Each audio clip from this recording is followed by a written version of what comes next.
Everyone, আসসালামু আলাইকুম। Welcome back to my new video.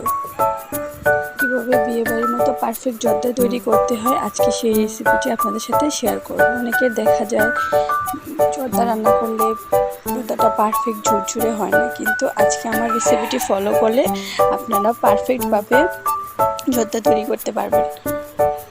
তো এরকম সুন্দর এবং লোভনীয় জর্দা তৈরি করার জন্য অবশ্যই আমার ভিডিওটি পুরোপুরি দেখতে থাকুন। তো এখানে আমি জর্দা তৈরি করার জন্য 3 কাপ চাল নিয়েছি। এখানে আমি পোলাও চাল ব্যবহার করেছি, চিনি গুঁড়া পোলাও চাল। তারপর এখানে পানি দিয়ে ভালোভাবে পোলাও চালটা ধুয়ে নিব।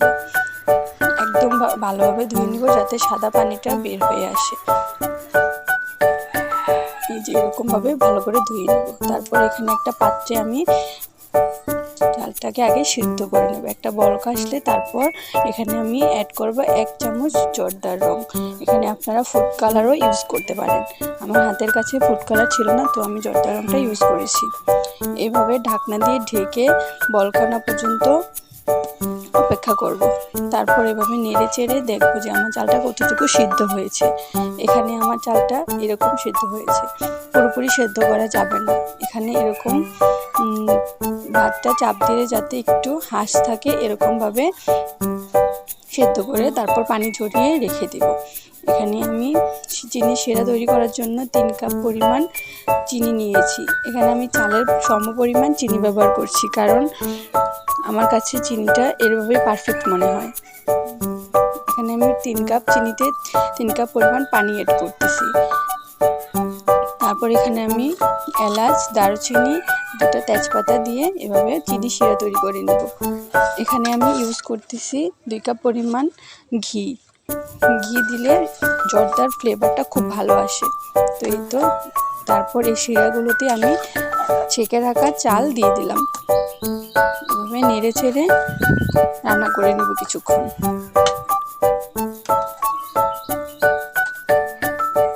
শিরাটা ভালোভাবে চিনি শিরাটা ভালোভাবে আমার জর্দার ভাতের মধ্যে ঢুকে যাবে। এভাবে নেড়ে ছেড়ে কিছুক্ষণ ঢাকনা দিয়ে ঢেকে রান্না করে নেব।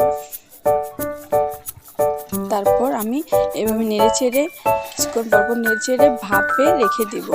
আর জর্দা চালটা কিন্তু ভাপে রেখেই তৈরি করা হয়। এখানে আমি সার্ভ করার জন্য আমি কাজু বাদাম কিশমিশি কেটে নিয়েছি। তারপর এখানে আমি এই তো আমার রান্নাটা কমপ্লিট।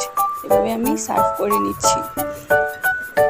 আমার হাতের কাছে মুরব্বাটা ছিল না, মুরব্বা দিলে এখানে খুব ভালো লাগতো, কারণ আমার কাছে জর্দা পোলাওতে মুরব্বা দিলে খুব ভালো লাগে। তো এই তো আমি এখানে আমার রান্নাটা অলমোস্ট শেষ, আমি সার্ভ করে নিচ্ছি। দেখতেই পাচ্ছেন আমার চালটা কিন্তু খুব ঝুরঝুরে হয়েছে আর ঠিক পারফেক্ট হয়েছে আমার জর্দা পোলাওটা। আমার ভিডিওটি যদি আপনাদের কাছে ভালো লাগে অবশ্যই একটা লাইক করে দিবেন এবং আমার চ্যানেলে নতুন হলে আমার চ্যানেলটি সাবস্ক্রাইব করে আমার পাশেই থাকবেন। আল্লাহ হাফিজ।